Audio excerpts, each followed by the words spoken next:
Livro É Mais Esperto que o Diabo. Autor é Napoleão Hill. Síntese inicial. Este livro, de Napoleão Hill, foi escrito em 1938, após uma das mais crises econômicas mundiais, precedendo a Segunda Guerra Mundial.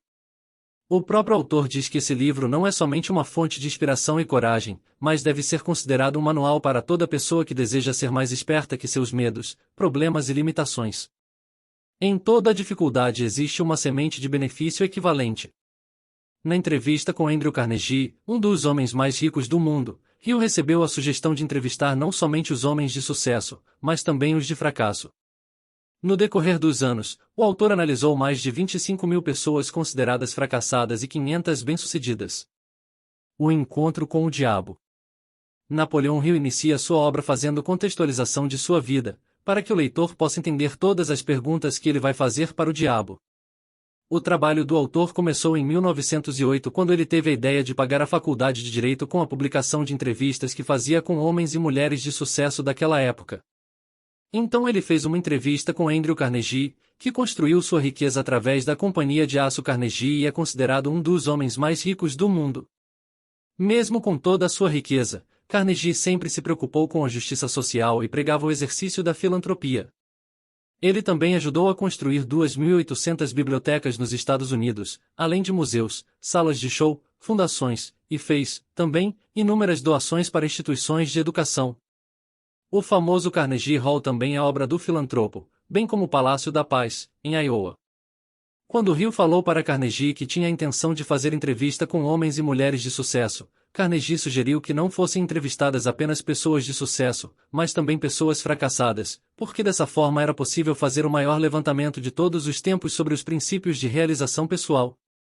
E foi exatamente isso que Napoleão Hill fez.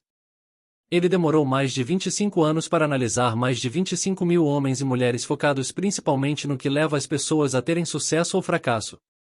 Depois de tudo isso, Hill compilou sua pesquisa em 17 princípios de realização pessoal.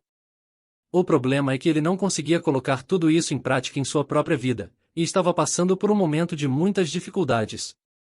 O mundo vivia na grande crise de 1929, onde o desemprego e a fome reinavam. Então, certa noite, desesperado, Hill saiu de sua casa para fazer uma caminhada e com um objetivo em mente, ele iria achar a saída para aquela situação em que estava vivendo. Depois de muito tempo caminhando, ele recebeu a resposta em sua mente de que aquele momento difícil era seu período de teste. Ele foi reduzido à pobreza e sofreu várias humilhações para que pudesse descobrir seu outro eu. A partir desse momento, Hill é guiado por seu novo eu, que o faz terminar de escrever o livro e compilar seu estudo de mais de 25 anos. Depois disso, ele vai para Filadélfia, com dinheiro emprestado, e volta para casa com um cheque pela sua primeira publicação do livro. Hill então atribuiu esses momentos de crise à força do diabo sobre sua mente. Após essa introdução sobre sua história, ele começa o livro com as perguntas e respostas. A fé é o começo de toda grande realização. Se Thomas Edison, o inventor da lâmpada elétrica, tivesse parado de desejar conhecer o segredo pelo qual a energia elétrica fazia as lâmpadas acenderem, a humanidade não seria a mesma. Ele encontrou-se em dificuldades por inúmeras vezes antes de finalmente conseguir descobrir esse segredo da natureza. Até que finalmente ele conseguiu, porque acreditou que conseguiria e, mais importante ainda, continuou tentando até conseguir a resposta que desejava. Edison descobriu mais segredos da natureza, que eram chamados de milagres anteriormente, do que qualquer outro homem que já existiu. Nada dentro da razão é impossível para o homem ou mulher que confia no seu outro eu. Tudo que a pessoa acreditar que seja verdadeiro se tornará verdadeiro a partir do instante em que ela acreditar nisso. O estado de espírito conhecido como fé abre o meio para um sexto sentido, através do qual se pode comunicar com fontes de poder e informação que ultrapassam os 5 sentidos. O desenvolvimento desse sexto sentido vem sempre para ajudar e ele é na verdade uma estranha força que pode abrir na sua mente as portas do templo da sabedoria. Segundo o autor, o sexto sentido é a experiência mais próxima que ele já chegou de um milagre, e ele aparece dessa forma porque Hill não entende exatamente o método como esse sentido opera. Hill diz que sabe que existe uma força ou uma causa central primária, ou uma inteligência que permeia cada átomo da matéria e faz parte de cada coisa que o homem pode ver. Essa inteligência infinita converte ramos em árvores, faz com que a água escorra pelos montes em resposta à lei da gravidade, faz a noite após o dia, o inverno após o verão, cada um mantendo o seu posto e funcionando de forma harmoniosa. Essa inteligência ajuda a transformar desejos em formas concretas. As perguntas. Ao iniciar a entrevista, o diabo diz que gostaria de ser chamado de Sua Majestade, e trata Ryu, por senhor humano o tempo todo. Sua Majestade, por vez, conta que ele consiste em energia negativa e que vive nas mentes das pessoas que o temem. Diz que ocupa a metade de cada átomo de matéria física e cada unidade de energia mental ou física. Ele diz que a porção negativa do átomo. O diabo explica que a outra metade da energia da matéria é ocupada pela sua oposição, que é o que os humanos chamam de Deus. Sua Majestade diz que ocupa a mente de 98% das pessoas, mas que não é a causa de toda a miséria do mundo. Seu negócio é apresentar o lado negativo de tudo, e isso inclui os pensamentos negativos dos humanos. Para assumir o controle das mentes das pessoas, o diabo entra na cabeça dos humanos e ocupa o espaço que não é utilizado no cérebro. Ele planta as sementes do pensamento negativo e, dessa forma, consegue controlar o espaço. Ryu pede então que o diabo explique os truques inteligentes que usa para controlar todos. O diabo então diz que o mais astuto truque que ele utiliza é o medo. Ele planta a semente do medo na mente das pessoas e essas sementes germinam e crescem através do uso contínuo dos pensamentos negativos. Os 6 medos mais efetivos são: 1. O medo da pobreza, o medo da crítica, o medo da perda de saúde, da perda de amor, o medo da velhice e da morte. O primeiro e o último, pobreza e morte, são os medos que mais ajudam o diabo a assumir o controle. O diabo conta que assumiu o controle das pessoas há mais de 1 milhão de anos, quando o primeiro humano começou a pensar. Até aquele momento ele tinha o controle sobre todos os homens, mas aí o inimigo descobriu o poder do pensamento positivo e o colocou nas mentes dos homens. Aí então começou uma batalha para permanecer no controle. Até esse momento o diabo tem se saído muito bem, perdendo apenas 2% das pessoas para a oposição. Seu oponente controla todas as forças positivas do mundo, tais como o amor, a fé, a esperança e o otimismo. O oponente também controla todos os fatores positivos de todas as leis naturais do universo, as forças que mantêm a Terra e os planetas e todas as estrelas de forma harmônica nos seus devidos cursos. Mas essas forças são ínfimas em comparação com aquelas que estão sob o controle do diabo. Para que fique claro, o diabo não tem a menor intenção de controlar estrelas e planetas, e prefere controlar a mente humana. No prosseguimento da entrevista, o autor pergunta ao diabo se ser alienado a uma fraqueza. O diabo então responde que alienar-se é a causa mais comum de fracasso em qualquer momento da vida. Ele diz que consegue controlar qualquer um que tenha o hábito da alienação, seja qual for sua área de atuação. E as razões para isso são 2. Primeiro é que o alienado fica vulnerável, então o diabo consegue moldá-lo com a própria mão e dar a forma que escolher a ele. Isso acontece porque a alienação destrói o poder da iniciativa individual. Segundo, porque o alienado não consegue buscar a ajuda de Deus, a oposição do diabo, porque a oposição não é atraída por nada que seja leve e inútil. A resposta do diabo leva a outra pergunta de Ryu, e é por isso que poucas pessoas são ricas, enquanto a maioria das pessoas são pobres? O Senhor do Inferno responde que essa é exatamente a razão. A pobreza, tal como a doença, é contagiosa. A pobreza é sempre encontrada entre os alienados, nunca entre aqueles que sabem o que querem e estão determinados a conseguir. Os ricos não se alienam, e é exatamente por isso que são ricos. Os principais líderes industriais conectaram o país com boas estradas, trazendo assim certa comunhão entre o campo e a cidade. Converteram minérios em aço, fazendo a estrutura para os arranha-céus. Proveram energia elétrica e extraíram dela milhares de usos. Tudo isso deu mais tempo para o homem pensar.